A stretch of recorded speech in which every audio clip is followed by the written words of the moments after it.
So where did Bodhi come from? I loved growing weed in the black market. There was a lot of barriers to entry. My lab was basically shut down. Things started falling apart. Yeah, it was scary. I knew that I had to start rebuilding my team. My name's Samuel Cannell, and I'm the founder of Bodhi. It all began when I was 18 and I went to one of my first parties, one of my first raves. I had this profound experience that shifted the way that I really saw myself. When I was 28, 29 years old, had been running the glass blowing company for about 8 years. I was going through a period of time where I was really trying to understand who I was and what I wanted to be doing with my life. And I bought a one-way ticket out to the Philippines.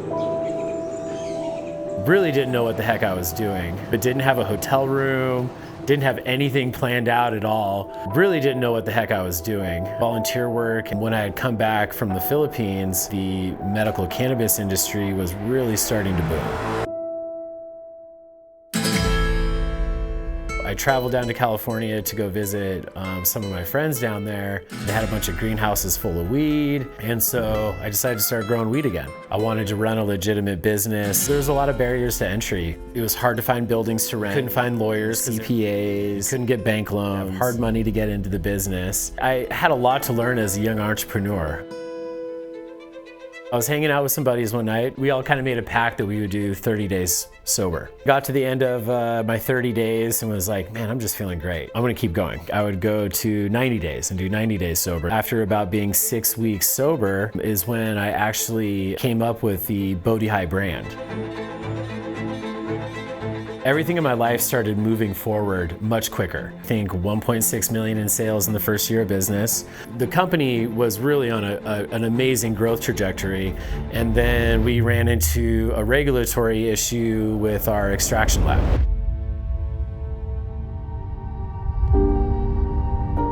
We're an extraction company who makes extracts, and so my lab was basically shut down for a total of about 9 months.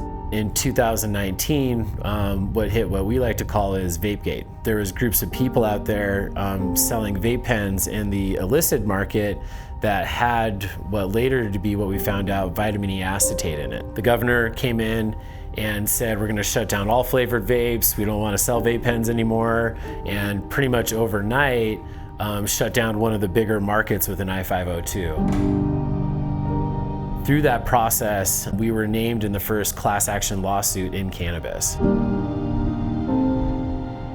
Things started falling apart. I couldn't afford to keep my management staff on, and going into 20 is when the company started to decline. It's right when COVID hit. I was managing my lab, my farm. I was making all the extracts coming out of the ovens and was working quite a bit. Yeah, it was scary. Yeah. We were getting letters from the IRS. They were threatening to seize my home. Hadn't had a paycheck in a really long time. It was me and my family and everything on the line.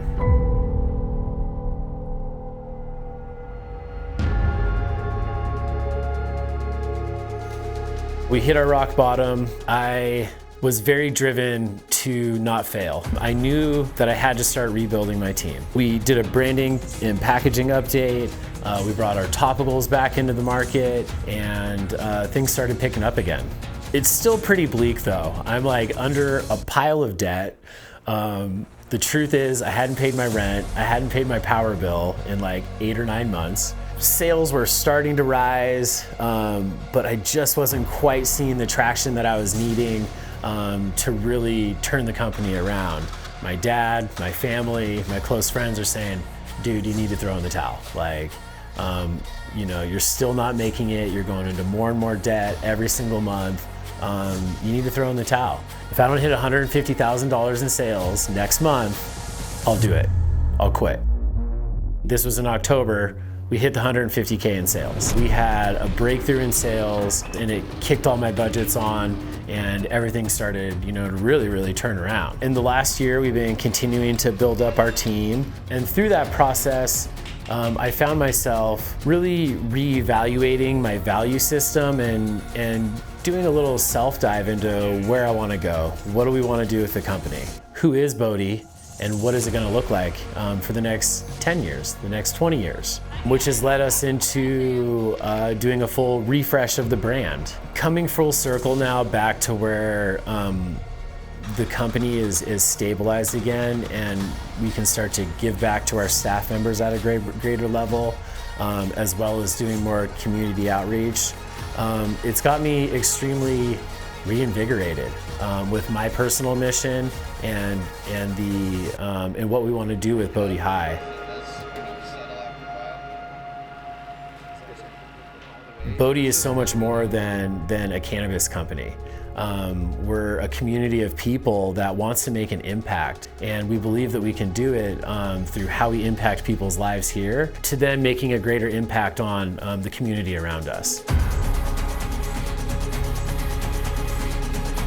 All right, so in the next month, what we can expect to see from Bodhi. One, you're gonna see a fresh new look, new logo, new packaging, and a bunch of new products coming out behind that.